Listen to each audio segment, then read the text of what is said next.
وَآتِ ذَا الْقُرْبَىٰ حَقَّهُ، اور قرابت داروں کو بھی ان کا حق ادا کرو، والمسکین، اور مسکین کو، وابن السبیل، اور مسافر کو، ولا تبذر تبذیرا، اور نام و نمود کے لیے اپنی دولت مت اڑاؤ۔ تبذیر جو ہے اسراف سے بہت بڑا جرم ہے۔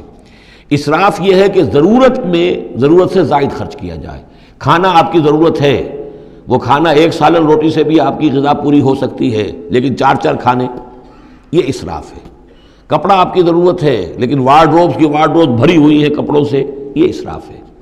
جتنے آپ کے لیے لازم ہے، ضروری ہے، وہ رکھیے۔ اور تبذیر یہ ہے کہ بلا ضرورت خرچ کرنا، صرف نام و نمود کے لیے، اپنی دولت کی نمائش کے لیے، شادیوں پر خرچ ہو رہا ہے اور کس قدر ہو رہا ہے، دھوم دھڑکا ہے، کوئی اس کی ضرورت نہیں ہے۔ یہ ہے تبذیر۔ ولا تبذر تبذیرا، اپنی دولت کو نام و نمود کے لیے مت اڑاؤ۔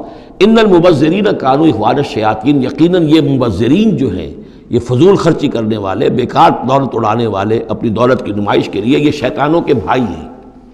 یہ کیوں ہے؟ یہ بات جب میری سمجھ میں آئی تھی تو بہت قرآن مجید کے ایک اعجاز کا ایک پہلو مجھ پر منکشف ہوا تھا کہ وہ جو آیت ہم پڑھ چکے سورہ مائدہ میں، شیطان کیا چاہتا ہے؟ انما یرید الشیطان ان یوقع بینکم العداوۃ والبغضاء فی الخمر والمیسر۔ شیطان یہ چاہتا ہے کہ تمہارے مابین دشمنی پیدا کرے، بغض پیدا کر دے، شراب اور جوئے کے ذریعے سے۔ وہی بغض اور دشمنی جو ہے وہ اس سے پیدا ہوتی ہے کہ کسی سیٹھ صاحب کی بیٹی کی شادی ہے اور اس پر جو کچھ ہو رہا ہے، وہ جو پوری کوٹھی جو ہے وہ بنی ہوئی ہے، بقائے نور بنی ہوئی ہے اور دھوپ دھڑ رہا ہے۔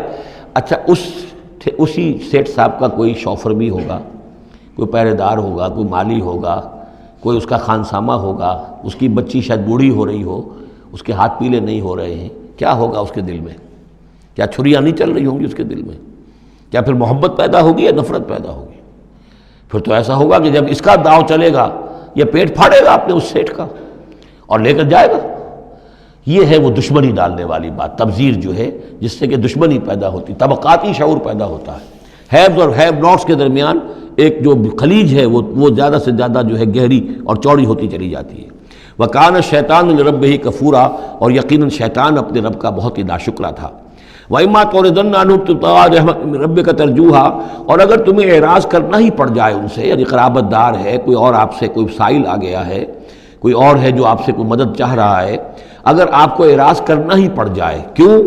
ابتغاء رحمت من ربک ترجوہا، کہ خود تم اپنے رب کی رحمت کے ابھی امیدوار ہو، یعنی اس وقت تمہارے پاس کچھ نہیں ہے، تم بھی امید میں ہو کہ اللہ تعالیٰ تمہیں بھی نواز دے، تمہارے پاس کچھ نہیں ہے، تو اگر اپنے قرابت داروں سے یا ان سے اعراض کرنا پڑ رہا ہے، فَقُلْ لَهُمْ قَوْلًا مَيْسُورًا، تو بات ان سے وہ کرو کہ جو بڑی نرم ہو، شرافت کے ساتھ، انہیں جھڑکو نہیں۔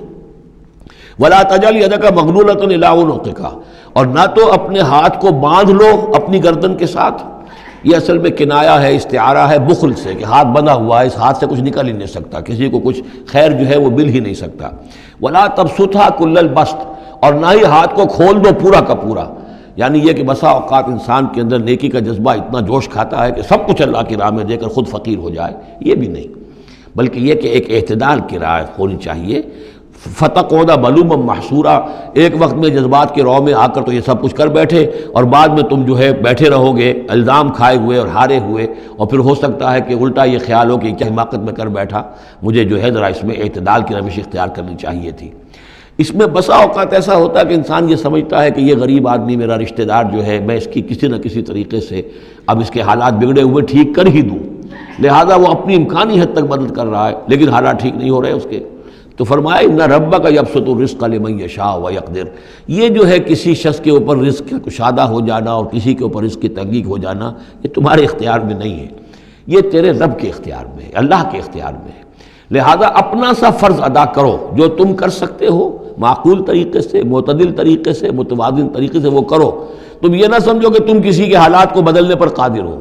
ان ربک یبسط الرزق لمن یشاء ویقدر، یہ تو تیرا رب ہی ہے کہ جو کھول دیتا ہے رزق جس کے لیے چاہتا ہے، کشادہ کر دیتا ہے، اور تنگ کر دیتا ہے جس کے لیے چاہتا ہے۔ انہ کان بعبادہ خبیرا بصیرا، یقیناً وہ اپنے بندوں کے حق میں اپنے بندوں سے پوری طرح باخبر ہے اور ان کے حالات کو دیکھ رہا ہے۔